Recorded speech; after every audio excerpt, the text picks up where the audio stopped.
नमस्कार दोस्तों, आपका स्वागत है स्मार्ट बुक डोज में।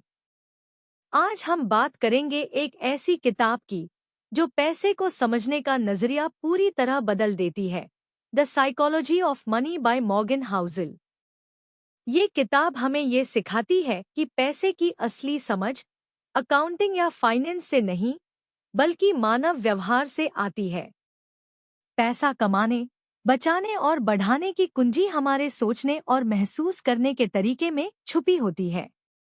तो आइए जानते हैं, पैसे की मनोविज्ञान क्या कहती है।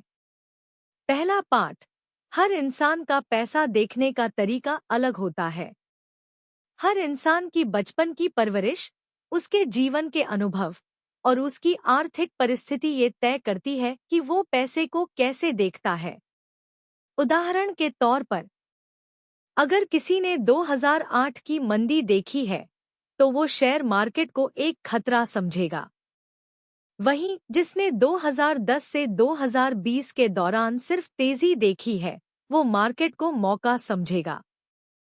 मतलब, पैसे के साथ आपका व्यवहार पूरी तरह आपके व्यक्तिगत अनुभवों से बना होता है। इसलिए कभी भी किसी और की फाइनेंशियल सलाह को आंख बंद करके फॉलो मत करो। दूसरा पार्ट, अमीर बनने और अमीर बने रहने में फर्क होता है। अमीर बनने के लिए जरूरी है जोखिम लेना, आत्मविश्वास, हिम्मत।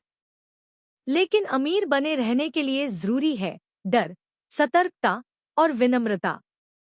मॉर्गन हाउसेल कहते हैं, getting wealthy requires taking risks, staying wealthy requires avoiding them. हम अक्सर सफलता की कहानियां पढ़ते हैं, लेकिन भूल जाते हैं कि बहुत से लोग सिर्फ इसलिए फेल हो जाते हैं क्योंकि वो ज्यादा लालच कर बैठते हैं। इसलिए जरूरी है कि हम लंबे समय तक टिके रहने की सोचें, न कि फटाफट अमीर बनने की। तीसरा पार्ट, कंपाउंडिंग यानी चमत्कारी ताकत। वॉरेन बफेट दुनिया के सबसे अमीर इंसानों में से एक हैं। लेकिन क्या आप जानते हैं कि उन्होंने अपनी पहली अरब डॉलर की कमाई 60 की उम्र के बाद की? क्यों? क्योंकि उन्होंने बहुत जल्दी निवेश करना शुरू कर दिया था और बहुत देर तक टिके रहे। पैसे की दुनिया में असली ताकत है कंपाउंडिंग की, और कंपाउंडिंग को काम करने देने के लिए चाहिए समय, धैर्य और अनुशासन। चौथा पार्ट, सही निर्णय लेने के लिए सब कुछ जानना जरूरी नहीं है। हम सोचते हैं कि हमें हर बार परफेक्ट फैसला लेना चाहिए, लेकिन मॉर्गन कहते हैं कि निवेश में परफेक्शन की जरूरत नहीं है, सिर्फ सही दिशा और लगातार सुधार ही काफी है। पांचवा पार्ट, सफलता और भाग्य का गहरा संबंध है। कई बार लोग बहुत मेहनत करते हैं, लेकिन सफलता नहीं मिलती, और कुछ लोगों को आसानी से सब कुछ मिल जाता है। इसका मतलब यह नहीं कि जो सफल हुआ वो हमेशा काबिल था। हमें यह समझना चाहिए कि किस्मत और समय का भी बहुत बड़ा रोल होता है। छठा पार्ट, बचत करना एक आदत है, ना कि आमदनी का हिस्सा। कई लोग सोचते हैं कि जब ज्यादा कमाई होगी तभी बचत करेंगे, लेकिन मॉर्गन कहते हैं, बचत का आपके इनकम से ज्यादा आपके व्यवहार से लेना देना है। छोटी आमदनी में भी बचत की जा सकती है, अगर आदत सही हो। सातवां पार्ट, खुद को नियंत्रित करना सबसे बड़ा धन है। जिन्हें खर्च को कंट्रोल करना आता है, वही असली अमीर बनते हैं। क्योंकि असली आजादी है खुद के फैसले खुद लेना। आठवां पार्ट, पैसा कमाना और पैसा बनाए रखना दोनों अलग कला है। कमाना हुनर है, लेकिन उस कमाए हुए पैसे को बरकरार रखना समझदारी है। ज्यादा रिस्क लेना या लालच करना दोनों पैसे को खत्म कर सकते हैं। नौवां पार्ट, कभी भी सब कुछ जान गया ये मत सोचो। फाइनेंस की दुनिया में सीखना कभी खत्म नहीं होता। जैसे ही आप सोचते हैं कि अब सब जान गया, वही सबसे बड़ा नुकसान होता है। 10वां पार्ट, सादगी में शक्ति होती है। बाजार में हजारों निवेश विकल्प हैं, लेकिन जो लोग लंबे समय तक टिकते हैं वो सादा, समझने योग्य और अनुशासित रणनीति अपनाते हैं। 11वां पाठ, धैर्य सबसे बड़ा निवेश है। पैसा धीरे धीरे बढ़ता है। अगर आप हर महीने थोड़ा थोड़ा निवेश करें और सालों तक धैर्य रखें तो चमत्कारिक परिणाम मिल सकते हैं। 12वां पाठ, लक्ष्य बनाएं लेकिन लचीले रहें। परिस्थितियां कभी भी बदल सकती हैं, इसलिए अपनी रणनीति को समय के साथ बदलना सीखिए।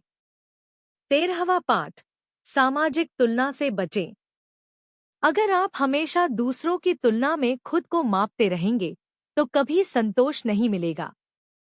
आपकी जरूरतें और लक्ष्य दूसरे से अलग हैं, इसलिए अपनी यात्रा खुद तय करें।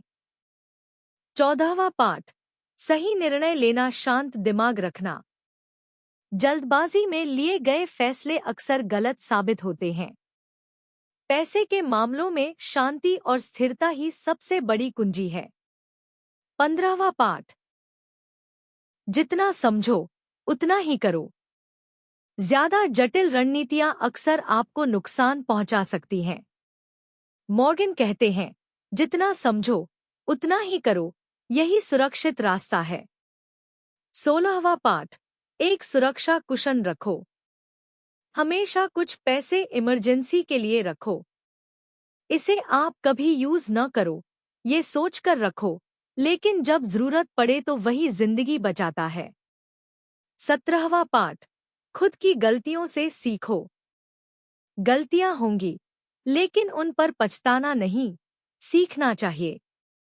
गलती अनुभव और अनुभव भविष्य का सुधार। 18वां पाठ, पैसा एक टूल है, जिंदगी का लक्ष्य नहीं।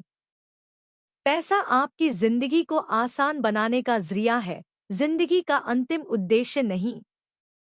अगर आप पैसे के पीछे भागते भागते अपने रिश्ते, स्वास्थ्य और शांति खो देते हैं तो वो धन नहीं, बोझ बन जाता है। 19वां पाठ, जितनी जरूरत हो उतना ही काफी है। हमेशा ज्यादा की चाह आपको परेशान करेगी। संतोष सबसे बड़ा धन है। 20वां और अंतिम पाठ, समझदारी ही असली संपत्ति है। शेयर, संपत्ति और कैश आपकी संपत्ति नहीं है, बल्कि सही फैसले लेने की क्षमता ही असली दौलत है। धन्यवाद।